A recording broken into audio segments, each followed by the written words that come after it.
আপনি যখন গণতান্ত্রিক আন্দোলন, গণতান্ত্রিকভাবে আমি প্রতিবাদ জানাচ্ছি, সেটাকে বলা হচ্ছে হটকারিতা, বলা হচ্ছে বাস ভাঙচুর আমরা আগের মতো চাই না, রাস্তায় বসে বিক্ষোভ আমরা চাই না। তো রাস্তায় বসে বিক্ষোভ কিন্তু এটা একটা বৈধ গণতান্ত্রিক আন্দোলনের পদ্ধতি। তো কালকে যখন আমি রাস্তায় নামবো প্ল্যাকার্ড হাতে নিয়ে, তখন বলা হবে যে আমি বাস ভাঙচুরের জন্য নামছি এবং আমাকে কিন্তু গ্রেফতার করা হবে, মামলা দেওয়া হবে। এই ন্যারেটিভ সরকারের জায়গা থেকে তৈরি করা হচ্ছে।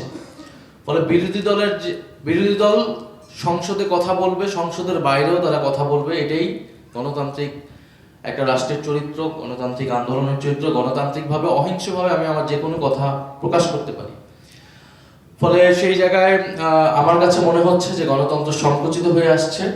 তো সেই জায়গায় সাংবাদিকদের কাছ থেকে, বাংলাদেশের গণমাধ্যমের কাছ থেকে আমরা সেই নিরপেক্ষ ভূমিকা চাই।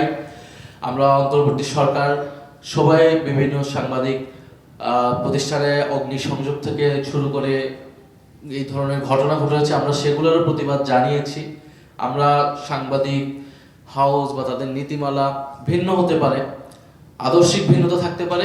সাংবাদিকদের তাদের বেশি কিছু চাওয়া নেই, তাদের চাওয়া তারা সঠিকভাবে তাদের পেশাদারিত্ব কাজটা করতে চায়।